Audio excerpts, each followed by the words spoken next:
नमस्कार दोस्तों, आप सभी का स्वागत है हमारे चैनल में। दोस्तों, शुरुआती दौर से बात करें तो जीवन जीने के लिए जितना कुछ चाहिए इंसानों ने एक एक कर सब कुछ पाया। अब चाह थी तो और बेहतर जीने की। हर गलती के बाद ही इंसानों को समझ आया कि इस काम को ऐसे करना है।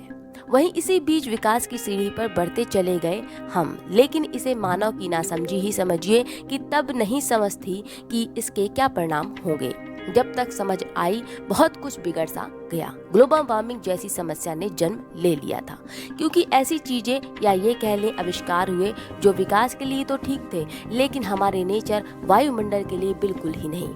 इसी गलती की सुधार के लिए अब आविष्कारक उस तरफ की चीजें या उस तरह के डेवलपमेंट कर रहे हैं, उस पर जोर दे रहे हैं जिससे विकास तो हो लेकिन नेचर को नुकसान न पहुंचे, जिससे पारिस्थितिक तंत्र को अब नुकसान न पहुंचे। विश्व स्तर पर ऐसे कई सारे कार्य किए जा रहे हैं। इसी दिशा में ज्यादातर ऐसे वाहनों को प्रोत्साहित भी किया जा रहा है, बढ़ावा भी दिया जा रहा है जो पेट्रोल से न चलकर बिजली से चले, जिन्हें इलेक्ट्रिक वाहन कहा गया। ये प्रयास आज का नहीं बल्कि कब से चल रहा था, पर अब समझ के चलते इसे महत्वता दी गई। चलिए आपको बताते हैं कब से आए ये इलेक्ट्रॉनिक वाहन या हिस्ट्री ऑफ इलेक्ट्रॉनिक वाहन और क्यों थम गई थी इन वाहनों की रफ्तार।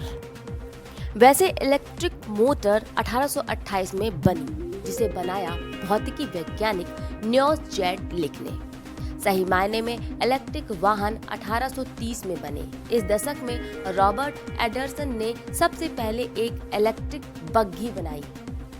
शुरुआती टाइम था, संसाधन इतने नहीं थे, क्योंकि इसकी बैटरी का चार्ज न होने जैसी समस्या ने जन्म लिया था। इस तरह के वाहन को इस कारण से बढ़ावा न मिल पाया। इसके बाद 1834 आया। 1834 में एक अमेरिकी लोहार थॉमस डेवेनपोर्ट ने एक और मोटर बनाई जो सीधे तौर पर डायरेक्ट करंट यानी डीसी से चलती थी। इस पर बने साधन किसी एक ट्रैक जो इलेक्ट्रिक हो या कम दूरी के लिए हो, उसके लिए ही वाहन बनाए गए, लेकिन वो भी सफल ना हुआ।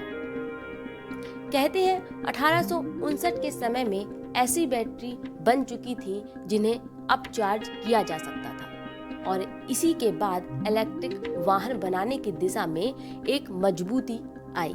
इस तरह अगर सही मायने में बताएं तो इलेक्ट्रिक कार 1890 में अमेरिका में बनी, जिसके लिए रसायन वैज्ञानिक विलियम मॉरिसन को जिम्मेदार माना गया, यानी श्रेय दिया जाता है। सही मायने में 1900 दशक में इलेक्ट्रिक वाहन का प्रयोग व्यावसायिक तौर पर विश्व स्तर पर होने लगा।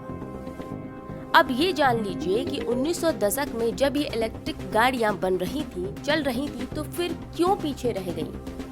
कहते हैं ना, और बेहतर की तलाश ने इंसानों की मति को हर लिया।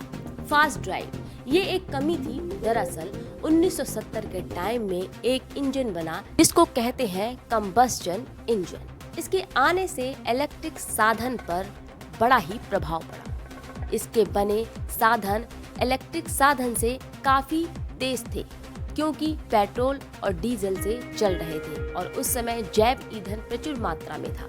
इसलिए इस तरह के साधन को इन सब के चलते बढ़ावा मिलता गया और इनका बाजार खूब फला फूला और आज भी बढ़ रहा है।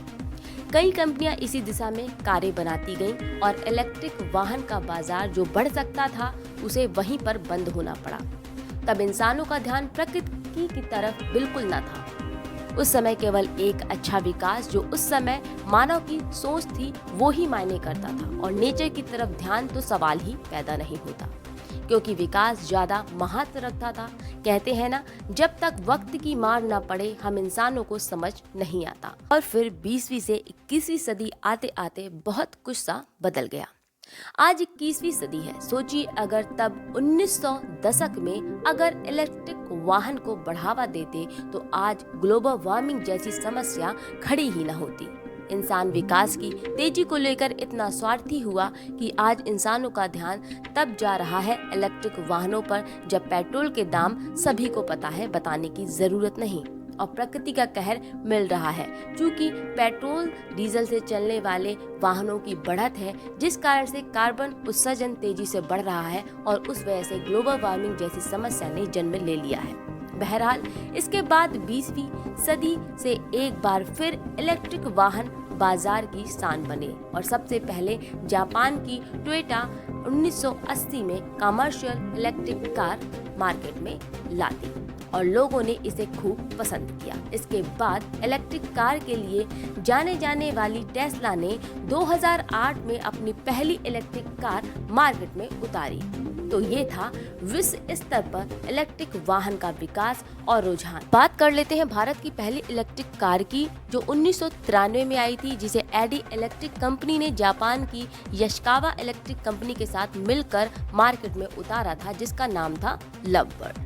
दोस्तों, पेट्रोल डीजल वाहन के चलते कार्बन उत्सर्जन काफी तेजी से हो रहा है, जिसके चलते इस समस्या ने पूरे विश्व को ही अपनी चपेट में ले रखा है। इस कारण से विश्व स्तर पर कई प्रयास जोरों पर चल रहे हैं और आज के टाइम में इलेक्ट्रॉनिक वाहन को ही महत्व दिया जा रहा है। इसी कारण से इलेक्ट्रॉनिक कारों को महत्व मिल पा रहा है और समय की भी ये जरूरत है कि ऐसे साधन उपयोग में लाए जाएं जो पारिस्थितिक तंत्र और मानव के लिए आगे खतरा न बन खड़े हों। तो दोस्तों, ये था इलेक्ट्रॉनिक वाहनों का इतिहास। उम्मीद करते हैं आपको इन्फॉर्मेशन अच्छी लगी होगी। फिर मिलेंगे नई खबरों, नए शोध के साथ। इजाजत दें, नमस्कार।